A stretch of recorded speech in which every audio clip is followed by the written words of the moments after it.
Ang nasa harapan natin ngayon ay ang Yamaha Aerox 155 Standard Version, color matte gray. At sa video na ito pag-uusapan natin kung sulit pa rin bang bumili nitong Yamaha Aerox 155 Standard Version at kung magkano na nga ba ang presyo nito, kung magkano ang down payment at ang installment price nito. At syempre pag-uusapan din natin ang kanyang specs at features na dapat mong malaman bago ka bumili ng Yamaha Aerox 155.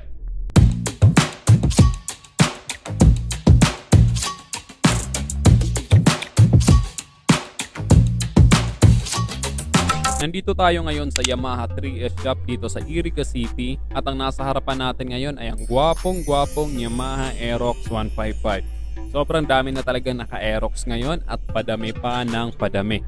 At etong color matte gray ang isa sa pinakamabenta sa kategorya ng mga Aerox 155. Lalo na ito ay mas mura dahil nga ito ay standard version.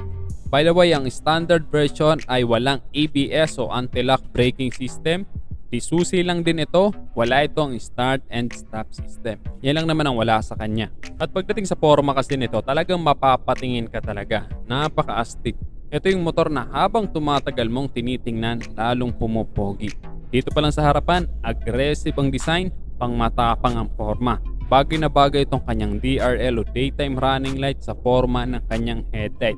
Then ayan, patulis ito, parang eagle ang kanyang design dito sa harapan. Meron pa itong built-in hazard light na very useful talaga kapag nakahinto ka sa mga alaganing lugar. At maliwanag ang headlight nito dahil naka-LED na yan kaya kitang-kita mo talaga ang daan lalo na sa gabi.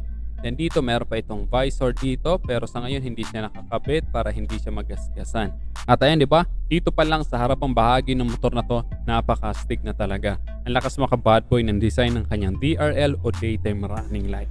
Bagay na bagay sa kanyang forma. At ang ganda ng pagka matte gray nito, premium na premium. Dito sa gilid, meron lang itong simpleng decals na Mio Aerox at merong stripe dito sa taas. May accent color dahil color yellow itong kanyang decals na nasa dulo ni stripe. Nandito sa gitna ang kanyang decals na Yamaha. At kapag tiningnan mo ito dito sa side view, mas ma-appreciate mo ang pagiging sporty ng motor na to. Napakagwapo, di ba?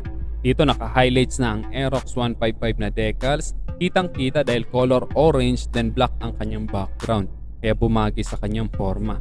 At napakagandang tingnan, 'di ba? Kasi color orange ang kanyang decals pero bumagay sa color matte gray, 'di ba?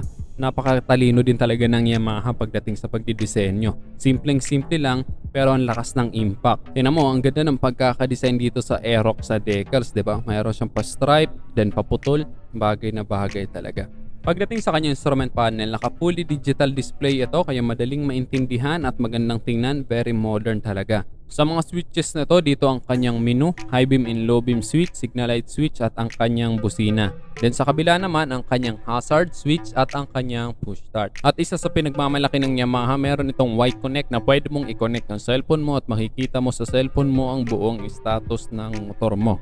Then ayan, dahil nga ito ay standard version, di susi ito at meron itong shutter lock kaya safe na safe din naman itong i-park sa labas. Then ayan, meron siyang bulsa dito sa harapan, meron pa itong cover at meron itong built-in charging port kaya pwede ka na mag-charge ng cellphone mo. Yun nga lang, medyo maliit ang kanyang bulsa dito sa harapan, hindi kakasya ang cellphone habang nag-charge. So mas maganda sana kung mas malalim ang kanyang bulsa dito sa harapan. Then kung magpapagas ka, nandito lang ang kanyang tangke sa harapan. Ang kanyang fuel tank capacity ay 5.5 liters. Then malaki ang kanyang tangke kaya matagal-tagal bago ka maubusan ng gasolina. Then matipid naman ito sa gasolina, kumukonsumo ito ng 40 to 45 km per liter dahil ito ay fuel injected na and powered by Bluecore technology. At pagdating naman sa kanyang makina, ito ay 155cc liquid cooled 4-stroke single overhead cam 4-valve single cylinder. Ang compression ratio ay 11.6:1. Ang maximum power ay 15.4 PS at 8,000 RPM with a maximum torque of 13.9 Nm at 6,500 RPM. Then kagaya na sabi ko kanina, ito ay fuel injected na and powered by Bluecore technology at meron pa itong VVA o variable valve actuation. At ayan, di ba, ang lapad ng kanyang upuan kaya talagang relax na relax ka talaga sa mahabang biyahe. Pati ang angkas mo talagang mag-i-enjoy. At napakaganda pa ng kanyang forma, meron siya mga white stitches na bagay sa kanyang forma.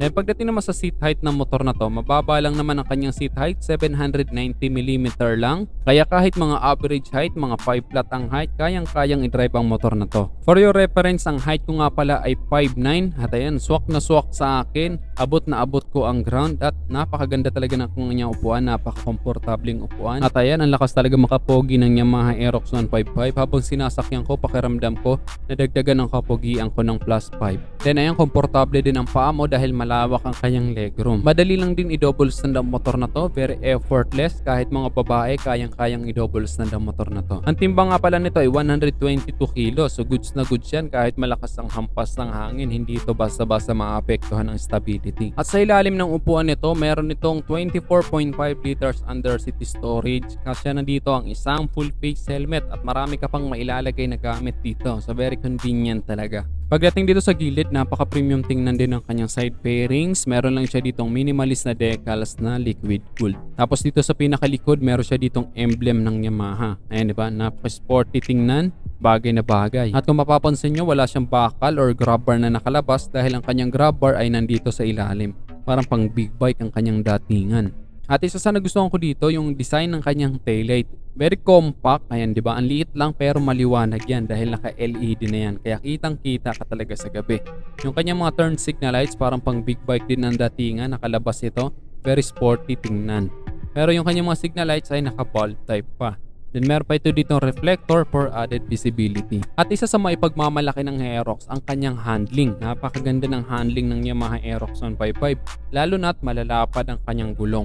Ang sukat kasi ng mga gulong nito dito sa harapan ay 110 by 80 by 14.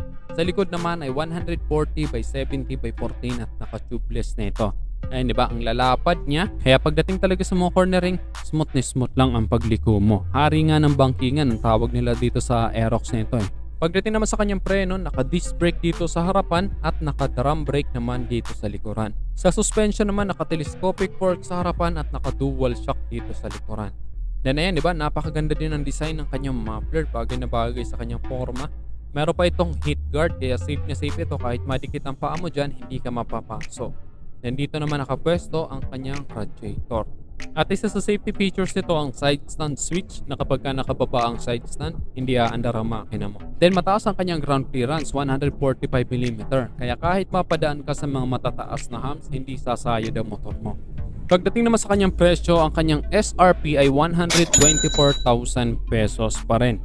Then pwede mo siyang i-avail ng installment. Ang minimum down payment nila dito ay 17,000 pesos lang.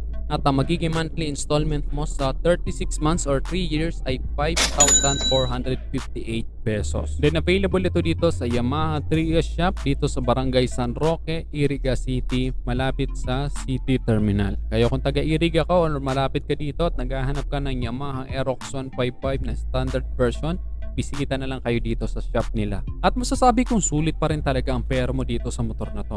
Napakaganda ng forma. Ito yung motor na kapag pumunta ka sa garahe, mapapangiti ka sa tuwing makikita mo, di ba? At hindi ka rin mabibitin sa performance para sa isang 155cc.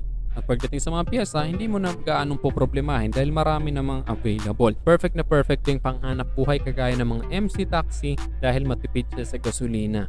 At talagang mahihahatid mo ng mabilis ng iyong pasahero dahil mabilis ito. Hi guys, ano man sabi nyo dito sa Yamaha Aerox 155 color matte gray na standard version? I-comment nyo na lang sa baba at kung nagustuhan mo naman ang video to, just hit like. Kung bago ka lang sa aking YouTube channel, huwag kalimutan mag-subscribe. Click mo na rin ang notification bell para sa mga susunod kong video ay updated ka palagi.